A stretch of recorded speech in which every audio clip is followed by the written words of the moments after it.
Silang dahil yung gano'n godas. Tapos kemudian atas terbukti secara sah diyakinkan melakukan tindak pidana tanpa hak, melakukan pemberontakan.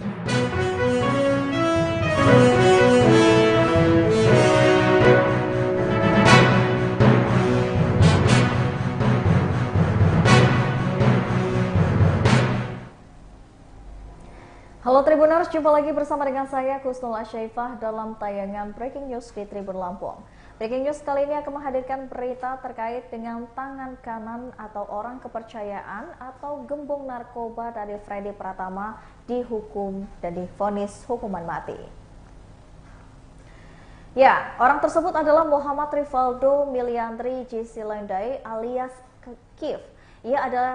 Dia divonis hukuman mati oleh Pengadilan Negeri Tanjung Karang, Bandar Lampung.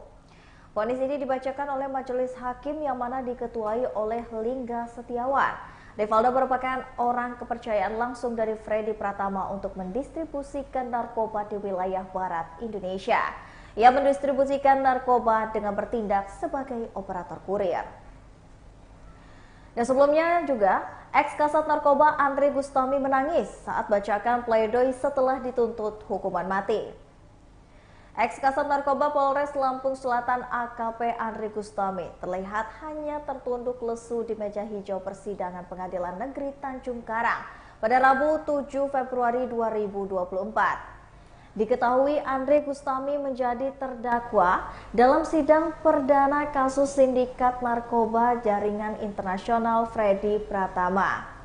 Perannya adalah sebagai kurir spesial yang mana bertugas meloloskan pengiriman narkoba di area Pelabuhan Bakauheni, Lampung Selatan. Andri Gustami tak kuasa menahan air matanya sendiri dalam proses sidang tersebut. Dan Andri Gustami juga tak mampu untuk tegar dalam membacakan pledoi atau pembelaan atas tuntutan hukuman mati dirinya dalam perkara kasus peredaran narkoba. Suara tersenduh akibat tangisnya, Andri Gustami meminta maaf kepada istrinya karena pelanggaran hukum yang telah dilakukan. Permintaan maaf itu juga terucap Andri Gustami dengan jeda tangis dalam setiap kata-katanya. Permintaan maaf itu Andri utarakan perihal usaha yang harus dilakukan istrinya untuk anak-anaknya. Akibatnya, tuntutan mati tersebut ia menyebut kasihan kepada istrinya. Karena selain ia tak bisa tegar dalam menghidupi anaknya, istrinya juga tak ada lagi tempat bercerita kala telah menghampiri. Selain meminta maaf kepada istrinya, ia juga meminta maaf kepada anak-anak dan seluruh keluarga besarnya. Andri juga menyesali atas perbuatannya karena selalu mencoreng institusi Polri. Dan atas pledoi itu, Andri Gustami ini memohon kepada majelis hakim agar memberikan putusan hukuman yang adil. Baik itu adil untuk dirinya maupun untuk hukum yang ada.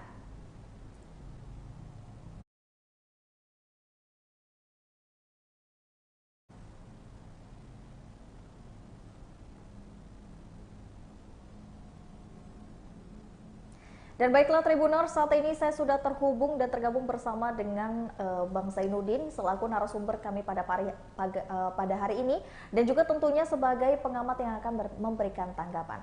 Halo, selamat bergabung Bang Zainuddin. Selamat sore Mbak Husnul. Assalamualaikum. Waalaikumsalam. Terima kasih banyak untuk waktunya yang telah Bang Zai sempatkan untuk bisa berdiskusi bersama dengan Tribun Lampung pada sore hari ini, Bang. Ya, sama-sama. Ya, Bang. Menanggapi kasus yang baru saja terjadi dan sudah kita kupas tadi ya, Bang ya, tentang tangan kanan dari Freddy Pratama yang mana ini sudah diputuskan dan hasil pledoi atau putusannya ini adalah hukuman mati, Bang. Dan menurut Bang Zainuddin sendiri, bagaimana sih Bang tanggapan Abang melihat putusan ini? Apakah putusan ini merupakan putusan yang setara, setimpal, atau memang bagaimana Bang? Masih bisa goyang keputusan ini? Kalau kita melihat secara teori, tujuan pemidanaan dan tujuan dari sistem peradilan pidana itu kan adalah untuk memberikan keamanan, ketertiban, kemudian selain untuk memberikan efek jera kepada pelaku tindak pidana, juga mengupayakan agar supaya tidak terjadi korban. Nah, ini salah satu tujuan pemidanaan dan tujuan dari sistem peradilan pidana. Kalau menurut saya, jadi hukuman mati untuk pelaku tindak pidana khususnya ini adalah tindak pidana narkotika, apalagi sebagai bagian dari tangan kanan ya, tangan kanan dari Freddy Pratama sebagai bandar ya, bandar besar bahkan internet. Ini adalah bentuk kejahatan yang tidak hanya merugikan 1-2 orang ya. Kalau pencurian paling yang dirugikan 1-2 orang, tapi yang dirugikan ini adalah generasi ya. Generasi muda, generasi bangsa yang saya pikir tindak pidana narkotika ini memang harus diberikan ancaman yang bahkan putusan yang maksimal bagi pelaku. Ini tujuannya apa? Tujuannya apa yang saya sampaikan tadi di awal, tujuan pemidanaan adalah bagaimana supaya ini tidak terulang kembali dan menjadi efek jera bagi pelaku maupun orang yang akan melakukan tindak pidana kejahatan narkotika ini. Dan undang-undang dalam Undang-Undang 35 2009 tentang narkotika itu memberikan ruang bagi penegak hukum untuk memberikan ancaman maksimal sampai dengan hukuman mati. Gitu, Mbak Husnul. Oke. Artinya hukuman mati ini memang sudah dirasa pantas dan memang ini sudah hukuman yang memang sudah sesuai dengan undang-undang yang memang berlaku ya Bang ya? Ya, di dalam pasal 114 ayat 2 Undang-Undang nomor 35 tahun 2009 tentang narkotika, itu ada ruang bagi penuntut umum maupun penyidik untuk memberikan ancaman atau menuntut seorang terdakwa untuk diberikan tuntutan hukuman mati. Artinya apa? Ini akan memberikan pelajaran bagi orang-orang atau masyarakat agar supaya jauhlah dari narkoba. Jangan sampai hasil yang didapatkan kan ini menggiurkan ya, menggiurkan dengan miliaran lah kurang lebih itu keuntungannya, tapi memiliki dampak yang sangat luar biasa bagi generasi bangsa, bagi pemuda, bagi ya saya pikir narkoba ini tidak hanya menyerang menengah ke atas, menengah ke bawah, tapi seluruh lapisan masyarakat ya, dan ini tidak memandang tua muda ataupun anak remaja, ini menyasar seluruh lapisan masyarakat, baik itu anak-anak, anak muda, orang dewasa maupun orang tua, termasuk juga para pemakainya yang sampai saat ini nggak hanya golongan-golongan tertentu saja, tapi sampai golongan menengah pun itu bisa menjadi penyalahguna atau menjadi korban dari narkoba itu sendiri, Mbak Husnul. Ya, tapi ada beberapa statement dan juga ungkapan kata yang tadi dikatakan oleh Andri Gustami ini Bang, katanya ini dirinya merasa tidak adil dengan putusan yang diberikan oleh pihak pengadilan. Dan menurut Abang bagaimana tuh Bang tanggapannya? Apakah memang ini putusannya tidak adil atau bagaimana nih Bang? Kalau yang saya tangkap Mbak, yang putusan itu baru putusan itu yang pertama ya Mbak, yang tangan kanan Freddy Pratama. Kalau yang saya dengar berita ini yang khusus untuk Andri Gustami itu baru tuntutan yang hukuman mati ya Mbak. Iya. Sehingga beliau membacakan pledoi, ya kan? Iya. Yang saya tangkap seperti itu. Jadi itu kalau pledoi atau pembelaan itu hak setiap terdakwa lah ya. Dia dengan secara yuridis maupun sosiologis, pertimbangan-pertimbangan dia, kenapa dia minta misalnya dihukum ringan atau minta dibebaskan. Saya pikir itu suatu hak bagi seorang terdakwa untuk mengajukan pledoi atau pembelaan, baik sosiologis maupun yuridis. Tapi kalau yang saya dengar berita itu kalau untuk Andi Gustami baru pledoi ya Mbak, belum putusan, belum ya baru pledoi. Artinya memang masih bisa banding ya Bang ya untuk dari putusan Andri Gustami ini sendiri? Kalau Andri Gustami jangankan banding ya, belum ada putusan saya pikir. Kalau yang pertama tadi kan sudah diputus tuh seumur hidup ya, sorry hukuman mati. Kalau Andri Gustami baru membacakan pledoi atas tuntutan hukuman mati. Kalaupun nanti diputus, misalnya diputus tetap sama dengan tuntutan jaksa penuntut umum yaitu hukuman mati, tentu saja setiap terdakwa itu memiliki hak untuk mengajukan banding, mengajukan kasasi, mengajukan PK, mengajukan gerasi. Jadi sangat banyak ruang-ruang dari proses penegakan hukum ini bagi seorang terdakwa, Mbak Husnul. Oke. Dan untuk nasib dari Freddy Utama ini sendiri nih Bang untuk saat ini. Kira-kira hukumannya nanti seperti apa nih Bang, hukuman yang memang pantas untuk Freddy Utama ini sebagai pelaku utama dari narkoba ini sendiri tuh Bang?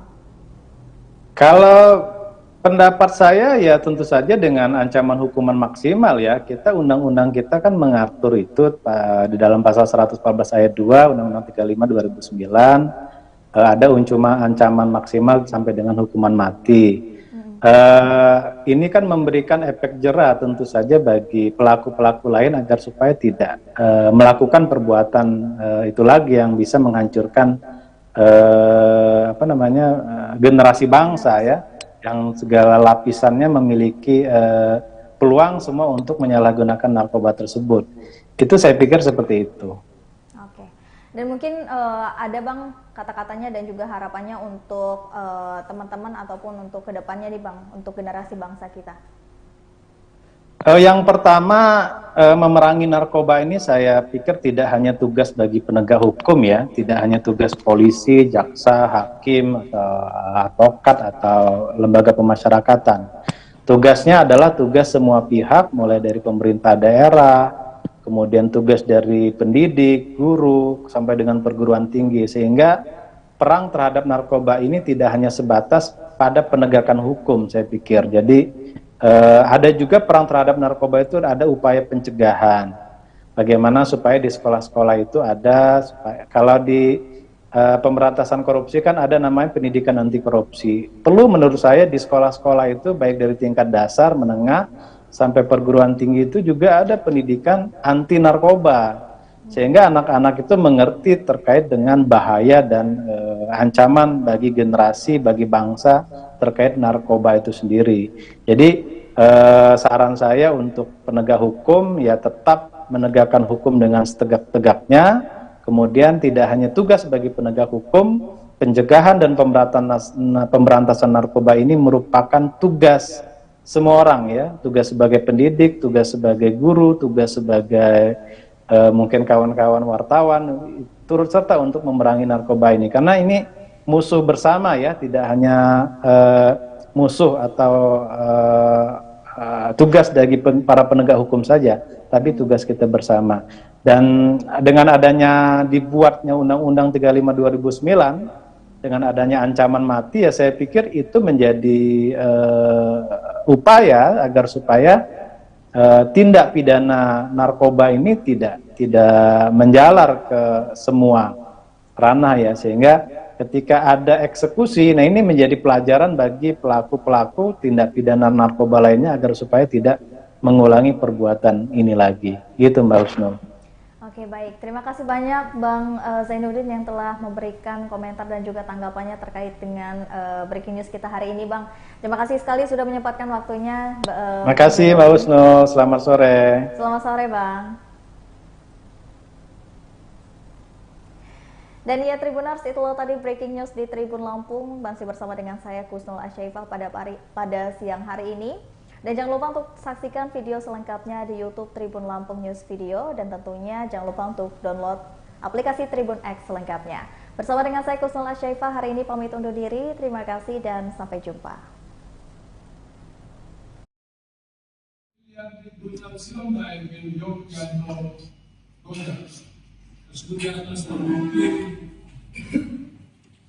Secara sah diyakinkan melakukan tindak pidana tak hak, melakukan perbuatan jahat menjadi perantaraan dalam jual beli narkotika golongan 1 dalam bentuk dagangan yang beratnya lebih 2 gram. Bagaimana saya surat dakwaan umum alternatif pertama. Yang berusaha dengan pidana mati.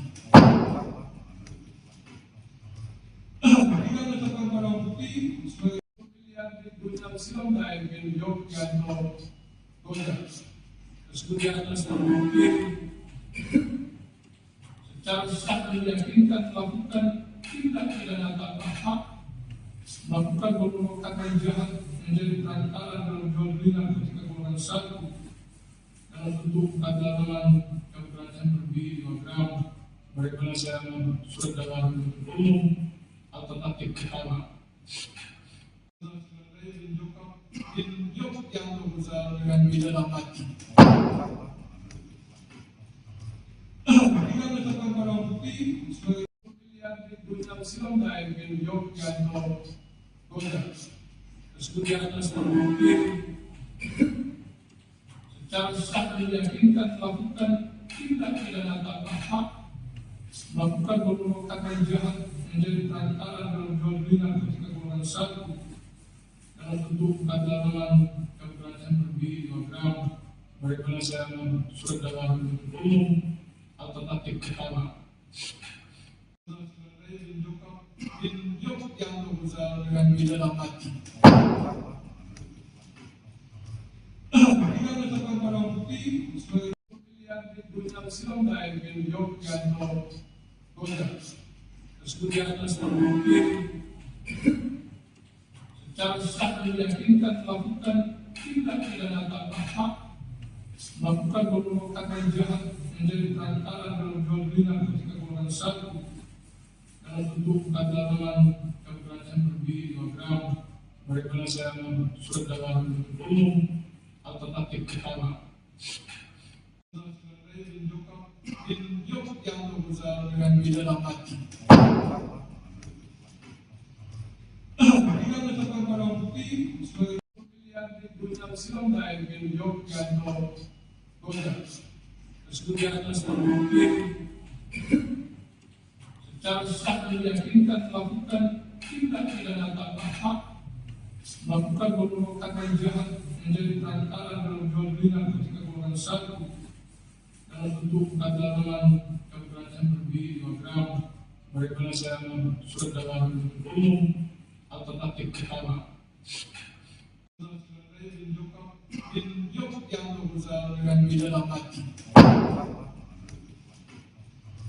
Dengan menetapkan barang bukti sebagai pilihan Bintang Silondai bin Yogyakarta Kota. Tersebut di atas terbukti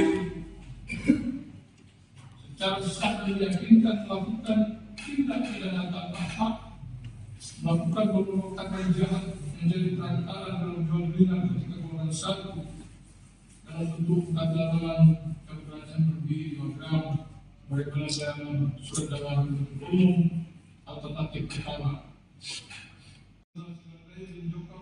Yang berusaha dengan pidana mati. Dengan menetapkan barang bukti sebagai pilihan Bintang Silondai bin Yogyakarta. Ya Tribuners, untuk saat ini kami sudah terhubung bersama dengan rekan Soma yang ada di lapangan yang akan menyampaikan informasi selengkapnya. Halo, selamat sore Soma. Iya, selamat sore Husnul. Soma, bisa Anda ceritakan bagaimana hasil sidang hari ini Soma? Iya, baru saja selesai sidang yang digelar oleh Pengadilan Negeri Tanjung Karang perihal vonis tangan kanan dari gembong narkoba internasional Freddy Pratama. Pengadilan Negeri Tanjung Karang yang pada saat sidang diketuai oleh Lingga Setiawan memvonis M. Rivaldo alias Kif dengan vonis pidana mati. Dalam amar putusan tersebut, Kif atau M. Rivaldo dinyatakan majelis hakim tidak ada poin-poin atau alasan pemaaf yang dapat meringankan hukuman dari terdakwa. Untuk diketahui, Kif sendiri terbukti melanggar pasal 114 ayat 2 Undang-Undang Narkotika, di mana Rivaldo berperan sebagai operator atau pengendali kurir-kurir dalam jaringan Freddy Pratama untuk wilayah Indonesia di bagian barat, khususnya di penyeberangan laut, Sumatera, dan Jawa. Di mana untuk diketahui, salah satu kurir yang dikendalikan oleh Kif ini adalah sosok kurir spesial yang pada saat itu berperan sebagai Kasat Narkoba di Polres Lampung Selatan, yakni AKP Andri Gustami. Di mana untuk diketahui juga Andri Gustami saat ini masih dalam proses persidangan perihal perannya sebagai kurir atau mempermudah akses kurir di wilayah Bakauheni, Lampung Selatan. Seharusnya vonis atas Andri Gustami dihadirkan pada sore hari tadi, tepat setelah vonis daripada M. Rivaldo atau Kif. Namun, dengan pertimbangan majelis hakim yang masih mengukur-ukur atas vonis dari Andri Gustami, maka vonis dari Andri Gustami diputuskan untuk ditunda dan akan dibuka kembali pada pekan depan. Begitu, rekan Husnul. Oke. Artinya untuk dari tangan kanan atau Kif ini sendiri itu sudah dijatuhi vonis ya, Soma. Dan untuk dari Andri Gustami sendiri ini baru pembacaan pledoi saja. Iya, benar sekali. Untuk Kif sudah divonis dan vonisnya dibacakan beberapa menit lalu. Sementara untuk Andri Gustami, persidangan terakhir adalah pembacaan pledoi merespon dari tuntutan jaksa penuntut hukum yang meminta majelis hakim untuk menuntut Andri Gustami pidana mati. Begitu, Husnul.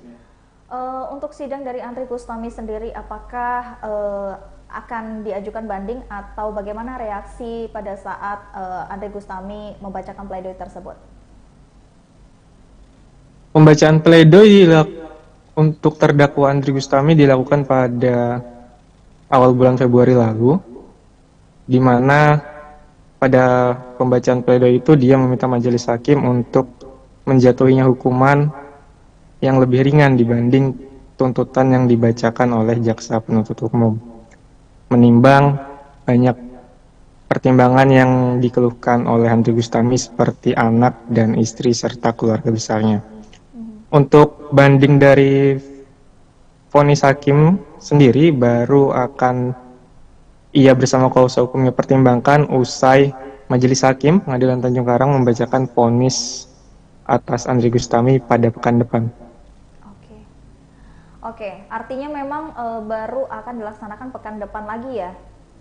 Untuk agenda selanjutnya apa yang akan dilakukan? Sidang apa yang mungkin akan dilakukan? Untuk ke depan, untuk tangan kanan Freddy Pratama, yakni M. Rivaldo atau Kif, pada seminggu ini penasihat hukumnya masih akan mempertimbangkan apakah kliennya akan mengajukan banding atau tidak atas vonis mati tersebut. Sementara untuk Andri Gustami, hingga pekan depan masih akan menunggu bagaimana hasil dari majelis hakim menyatakan vonis yang akan dibacakan. Seperti itu, rekan Husnul. Artinya pekan depan akan ada lagi sidang lanjutan ya, Soma? Iya, masih ada. Oke, baik. Terima kasih Soma untuk informasinya. Silahkan melanjutkan aktivitas Anda kembali.